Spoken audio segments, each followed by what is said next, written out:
Let's go, Brandon. Bidenomics, they are working great. You know, I asked for a receipt. I am at Wendy's. It is 12:21, so wanted to grab a sandwich. Wendy's on television for the last week or so has been advertising their pretzel baconator. Sounds good. I wanted to try it, so here I am today trying it. I asked for a receipt. I guess receipts are a thing of the past because they did not give me one. There is none in the bag because I wanted to prove to you the price of this thing. So you're going to have to take my word for it. This is all I got. Just the sandwich, the baconator. $9.21. And no, I'm not at an airport ordering this thing. You know, that's an airport price. $9.21 for just a single sandwich here. That is, wow, that's why I don't go out to eat at fast food restaurants anymore. It's, well, everything is expensive, so I'm going to give this a try and see how it goes, but it's probably going to be the last one at $9.21.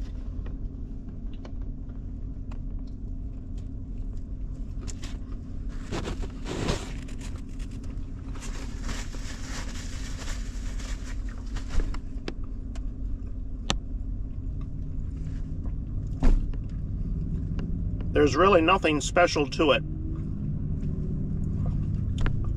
The pretzel part of it, it needs salt on the bun itself. You know, those big salt crystals you get on a pretzel? Yeah, it's lacking that.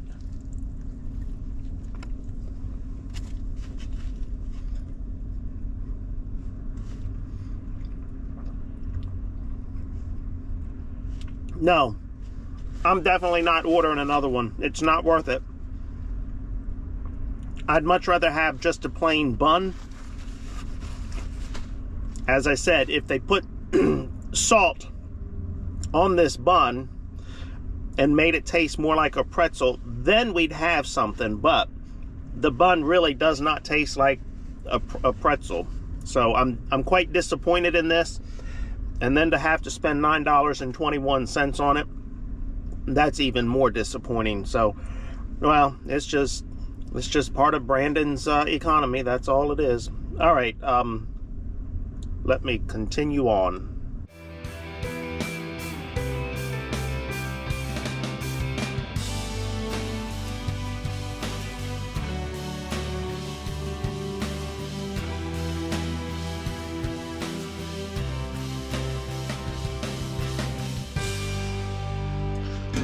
Okay, my cousin gave me a few pointers on what to look for in this machine.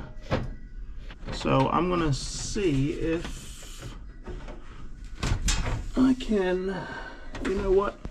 It might be a good idea to unplug it first. What do you think? Now, I don't want that cord to fall down behind there.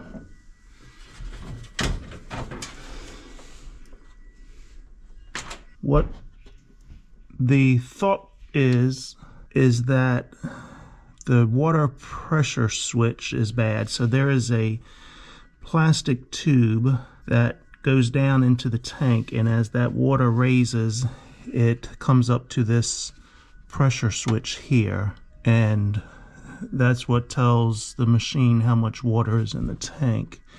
And so he's thinking that maybe the pressure switch is bad.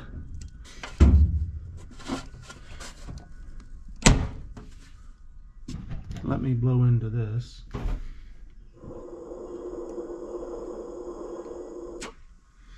So I can hear the air going down into the tank.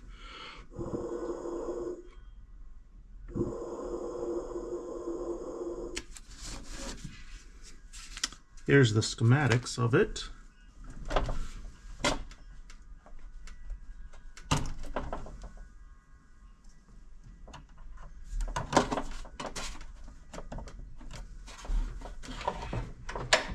Okay, I don't know what else I'm really looking for, but I've tapped on the switch. I've blown through the hose. The other suggestion he made was to cut part of that hose off because maybe it has flared out and it is allowing air to get around there. But I need to go get something to cut that off with. Hey, will kitchen scissors work? Let's see.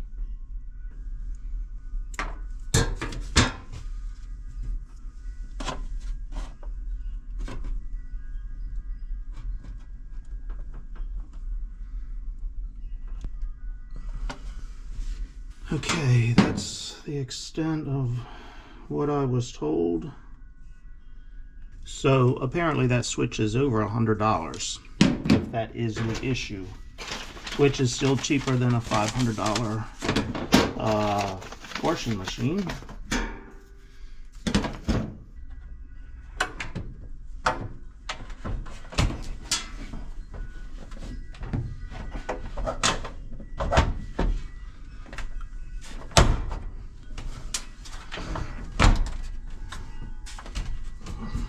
Okay, let's see if that did anything.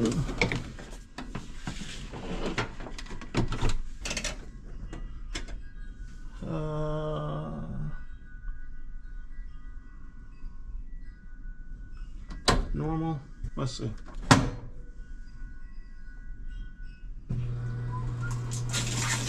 Ha! Ha! Look at that. That was simple.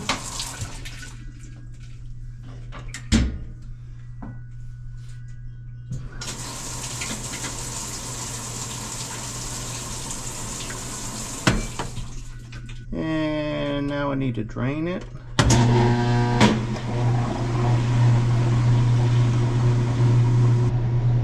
Who knew that I could work on washing machines as well? Now, I did have a little help from my cousin who did a little bit of research on this first, but it looks like it is fixed. Yippee. So, Farmer MD the handyman, I can do it all. And just an update here. The towel is not wet.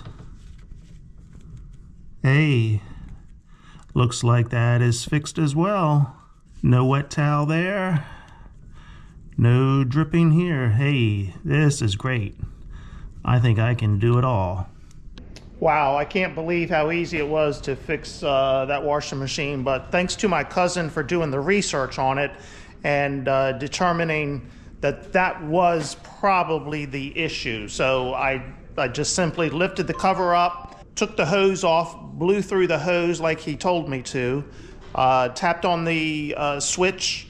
I did pull a wire off just because I could, and put it all back together, and it seems to have fixed the problem. As far as the agitation goes, they'll have to wash a load of clothes first to see that the water level is where it needs to be, but something tells me everything is good now.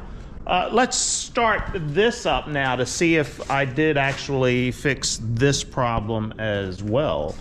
So it's been sitting here, 2 days now? Now it is about 50 degrees today, not real cold, but let's see how it does, because it's got to go to work tomorrow.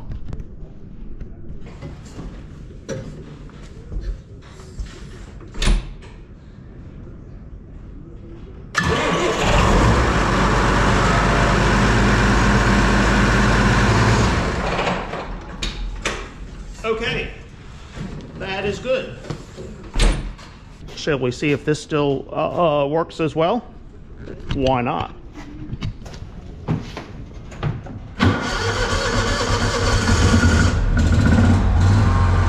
let's get started.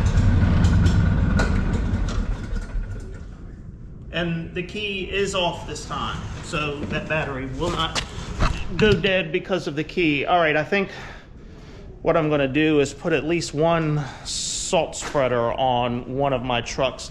There is a chance of some frozen mix coming in next week, so let's go down and see if I can get one spreader on the truck anyway.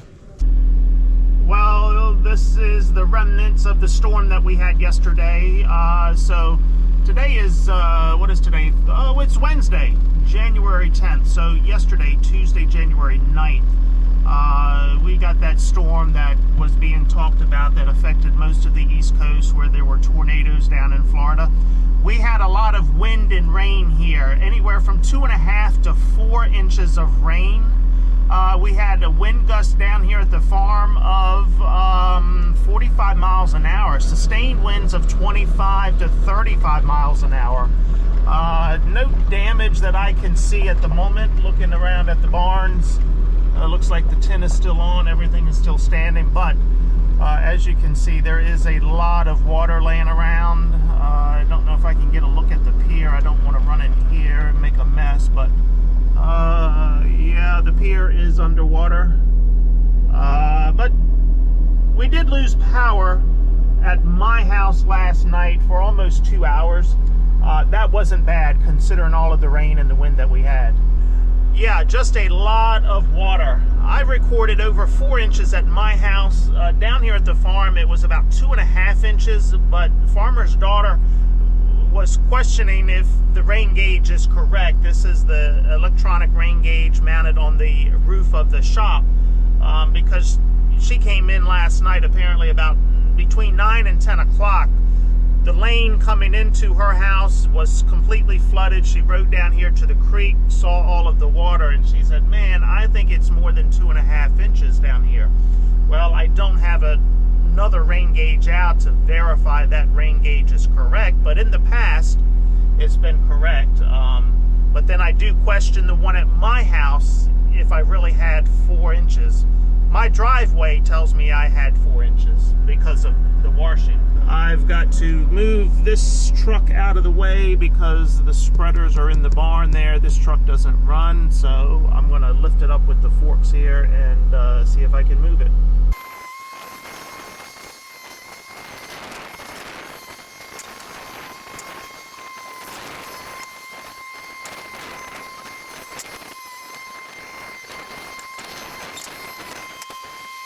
Yeah, I know that wasn't real pretty moving that, but it's moved out of the way. I've got to move my blades first so I can get to the spreaders. I think snow plows are not in the way, but yes, let me move the blades.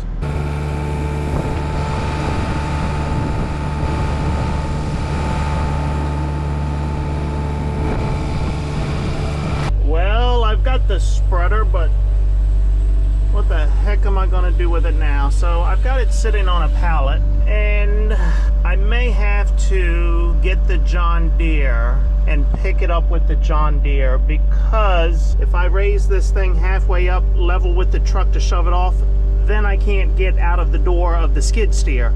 So that's one of the issues with this skid steer being by yourself, having a cab on it. It's either got to be down or all the way up before you can get out of the door to do anything. So I think I will probably get the John Deere and pick it up that way. Then I can lift it up even with the truck, get out of the tractor, shove it onto the truck.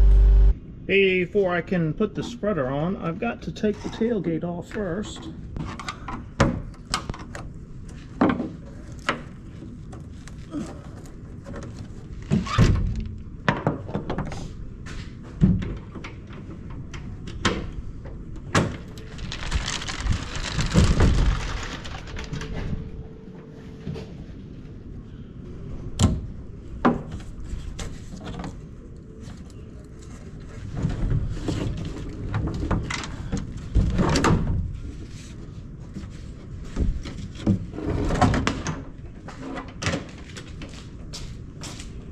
I think I'm ready to put the spreader in the back of the truck now.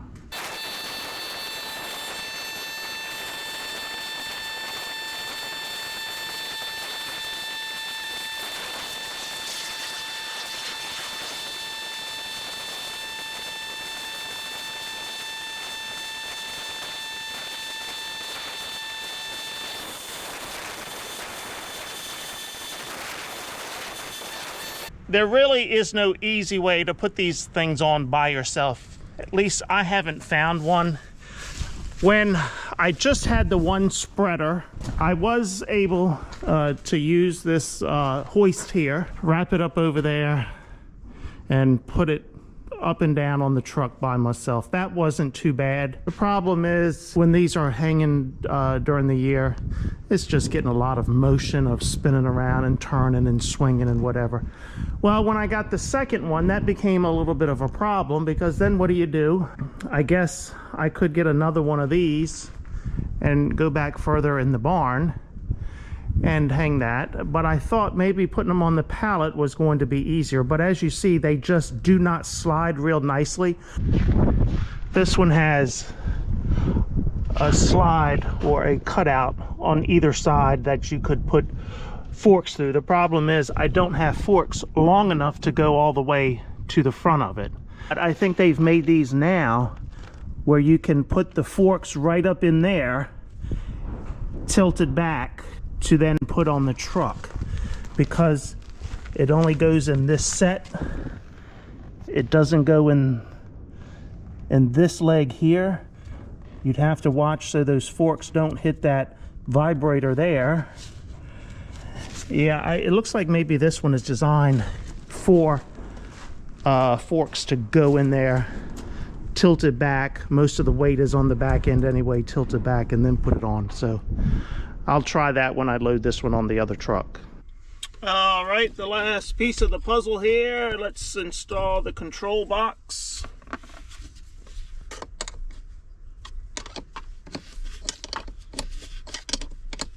I've got to snip the zip tie that's holding these wires up here.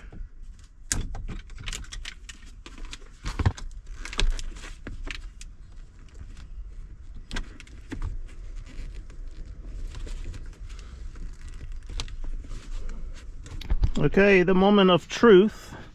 Does everything still work?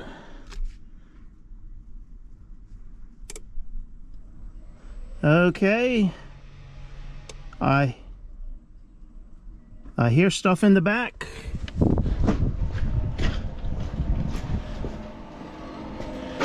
We have a spinner spinning. Have we got an auger augering? Yes, we sure do. And the last thing to check is the vibrator. And vibrator. It is working.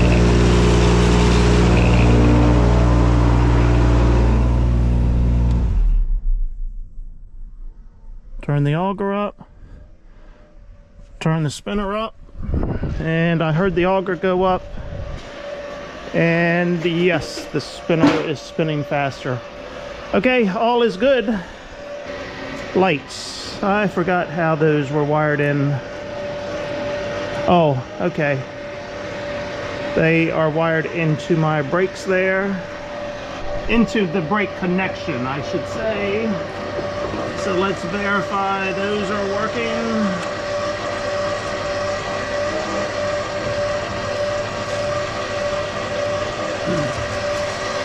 And we have lights. And as you can see, I've got new wiper blades there, so I guess I should put them on. I actually needed them yesterday when it was raining. I've had them for a week, I guess. Just haven't put them on yet, so I will do that right now. Something that I do that I'm not sure everybody does it, and it is recommended in the manual, is I do put bracing all around this spreader. So I've got a lot of stuff in here so you can't see it, but I've got these boards in here to prevent this spreader from shoving up. And then I've also got blocks on either side in between the wheel wells and the spreader to keep this spreader from shifting side to side, because these straps, when you put a ton of salt in here, these straps are not going to hold much. They're just anchored down here in these anchor points that are in the bed, and if you really pull on them, those anchor points aren't really going to hold much. So I think this helps by putting all of these blocks in here to keep this thing from sliding. Now, I guess if it really came down to it and you hit the rear end of something, brakes aren't going to stop it quick enough. But if you rear end somebody hard enough, I guess that block could go through the bed of the truck and then hit the cab of the truck, but it's going to slow it down eventually. This will come up and hit this headache rack. I just feel better that way with all of those blocks in there to keep this thing from shifting. I don't trust those straps to hold it completely. It looks like I've been ducked, or have I been trumped? One of my employees gave me a Trump duck for Christmas. That thing is pretty darn cool. So apparently ducking is a Jeep thing. I don't own a Jeep or drive a Jeep, but I learned about that over the Christmas holidays, about leaving duckies on Jeeps. Nobody's getting that duck. I am keeping that duck for myself. Okay, I've done all the damage I can do down here at the farm today. So I think it is time to roll out of here and roll to my abode and have an adult beverage. Okay, until next time, I'm gonna say, see ya!